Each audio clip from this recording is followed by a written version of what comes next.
ගෞතම බුද්ධ ශාසනයේ අසද්දෘස මහා සෑය දඹදිවවත් නෑ මෙහිම සෑයක්. දෙව්ලොවවත් නෑ බ්‍රහ්ම ලෝකේවත් නෑ. අසද්දෘස මහා සෑය සමාන වෙන්නේ නෑ. ඉතින් නාග ලෝකෙන් තමයි ධාතුන් වහන්සේලා වැඩැම්මුවේ.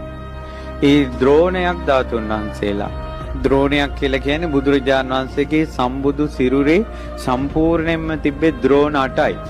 8න් එක පංගුවක්ම මේ ස්වර්ණමාලී සෑරජුන් තුල වැඩ සිටිනවා. තුන් ලෝකේ කිසිම ස්තූපයක ඊතරම් ධාතුන් වහන්සේලා වැඩ සිටින්නේ නැහැ.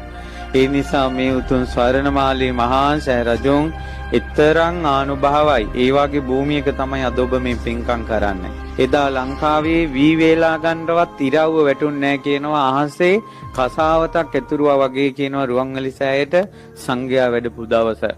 96 කෝටියක් පිරිත් කියද්දින් තමයි ධාතු තැන්පත් උනේ.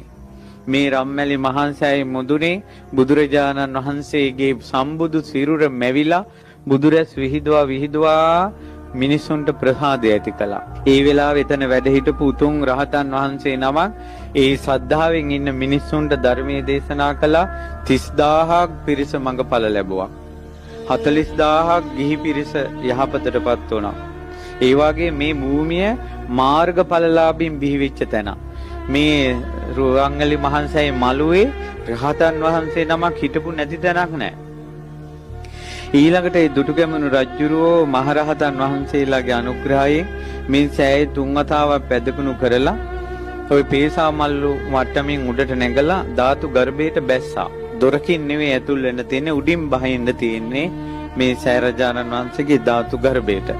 එහෙම උඩින් බැහැලා ඇතුලේ තියෙනවා ගොඩාක් රන් රිදී මුතු මැණික් පාසාන වලින් බුදුරජාණන් වහන්සේගේ මුළු බුද්ධ ශාසනයම අඹලා තියෙනවා ඇතුලේ.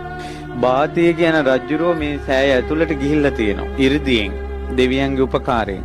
ඒ ගිහිල්ලා ඇවිල්ලා කියලා තියෙනවා මේ රුවන්වැලි සෑය මළුව වගේ මළු 4ක් ඕන කියනවා ඇතුලේ තියෙන පිළිම ටික එළියට ගත්තොත්. අසූරියන් ධාතු ගර්භයේ ඇතුළත බුද්ධ 이르දියෙන් බුදුරජාණන් වහන්සේගේ අදිෂ්ඨානයෙන් රහතන් වහන්සේලාගේ අදිෂ්ඨානයෙන් දෙවියන්ගේ දිව්‍ය 이르දියෙන් දුටුගැමුණු රජුරුවන්ගේ පුණ්‍ය 이르දියෙන් මේ මළුව වගේ 4 ගුණයක තියන්න ඕන පිළිම රියන් 80 ගර්භය තුල තියෙන. අන්න අසද්දෘසයි. එවැනි වූ සුවිසල් නිර්මාණයක් සහිත ධාතු ගර්භයක් තුන් ලෝකේ කොහෙවත් නැහැ. ඒකයි රුවන්වැලි මහන්සෑය අසද්දෘසයි කියන්නේ. ඊළඟට රුවන්වැලි මහන්සෑය තව අසද්දෘස බවක් තියෙනවා. ඒ තමයි රුවන්වැලි සෑය මැද මැණික් වලින් බෝධින් වහන්සේ